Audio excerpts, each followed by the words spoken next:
Cancer is a disease that affects people of all nationalities and age groups. There are many different types of cancers affecting different parts of the body. A cancer, or tumor, can occur in any organ or tissue of the human body.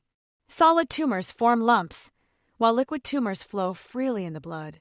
All cancers start with mutations in one cell. The mutations are in the cell's DNA and may be inherited. Less than 10% of all cancer mutations are inherited. Usually, the mutation arises as a result of environmental factors.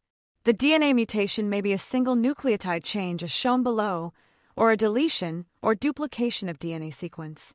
A change in the genetic sequence can then lead to the production of a mutant protein. Although in rare cases one mutation is enough, it is usually an accumulation of mutations that irreversibly transforms a normal cell into a cancerous one. As we age, we accumulate more and more mutations. This explains why cancer incidence increases with age. These mutations can disrupt the cell's life cycle of growth, proliferation, and death. This leads to the accumulation of more rogue cancer cells and the development of a tumor mass. Cancer cells do not respond to signals that usually regulate cell growth and division. These cells grow unchecked, producing more and more cancer cells. Cancer cells have to learn how to grow in the absence of growth stimulatory signals that normal cells require from their environment. Cancer cells have to learn how to grow in the presence of growth inhibitory signals that normally succeed in stopping the proliferation of normal cells. Just as signals regulate cell growth and division, signals control cell death. Cancers can result from cells that do not die when they should. Cancer cells have to learn how to avoid the process of programmed cell, known as apoptosis. A cell may die because it is damaged or old.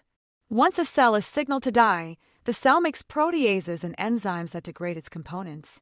The DNA in the nucleus is fragmented, the cell membrane shrinks, and, eventually, a neighboring cell engulfs the cellular remains. To grow beyond a certain size, tumors need a system to bring in nutrients and take out wastes.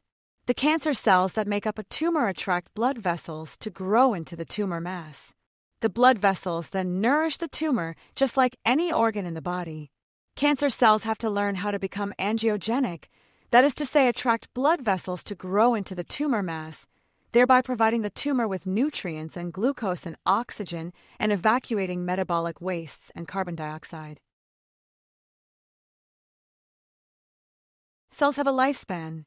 The age of a cell and its ability to divide is related to structures, telomeres, found at the ends of chromosomes. Normal cells can only double a certain limited, finite number of times. Cancer cells have to learn how to proliferate indefinitely, which means they have to become immortalized. The machinery for controlling how often a cell may grow and divide, how many generations a lineage of cells may pass through, is carried in the telomeric DNAs at the ends of chromosomes. The telomeres are specialized sequences at the ends of each chromosome, and they operate to prevent end-to-end fusion of chromosomes.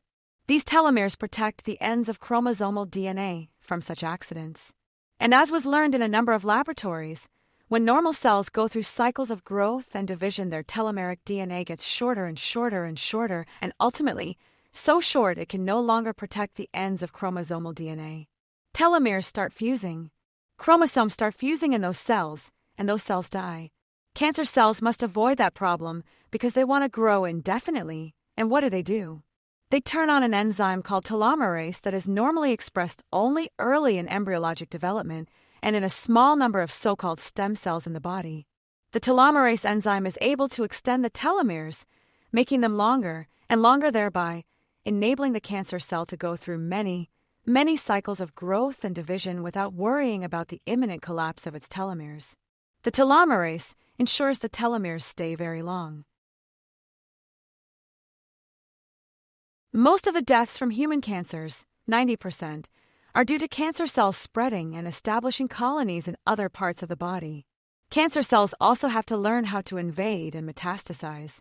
And that, in fact, is involved in the inactivation of a whole series of controls that normally confines a cell to the site and the tissue where it normally grows, enabling these cells to move to other sites in the body. Cancer cells are often different in shape and size to normal cells, and they no longer respond to signals that control normal cellular functions. Our body's immune response is constantly surveilling for these emerging precancers or pretumor cells. Successful cancers have to avoid detection long enough to grow into a tumor. There are two what are called adaptive immune responses, and those immune responses adapt to changes in cells in our body, whether they be by infection or other changes, perhaps such as cancer. That two arms of the adaptive immune response. One arm is making antibodies produced by B cells, and these antibodies bind and direct the elimination of those cells. The other part of the immune response is the T-cell immune response, where T cells actually kill cells that are changed in our body. There is constant surveillance of the cells in our body so that emerging precancers or pre-tumor cells would be eliminated by the immune response. A cell carries the entire set of genetic instructions, the genome. The instructions are encoded in DNA as genes and packaged as chromosomes in the nucleus. DNA is not immutable and is subject to damage and mutations. Crucial changes in the genome affect the chance and rate of the development of a cancer cell. A characteristic of cancer cells is that those cells have changes in the nature of the genes that are compared to the normal cells. These changes can be either mutations, or they can be deletion of whole genes, or they can be the addition of extra copies of genes. This is called genomic instability. The changes in our genes that accumulate in cancer cells can be acquired by a number of mechanisms. One is that during the process of copying the genetic information, mistakes can be made. After the genetic information is copied, it has to be segregated to the two daughter cells. During that segregation process, it is often that the numbers of genes get distributed unevenly to those daughter cells. A third way is that cancer cells have an inability to repair alterations in the DNA.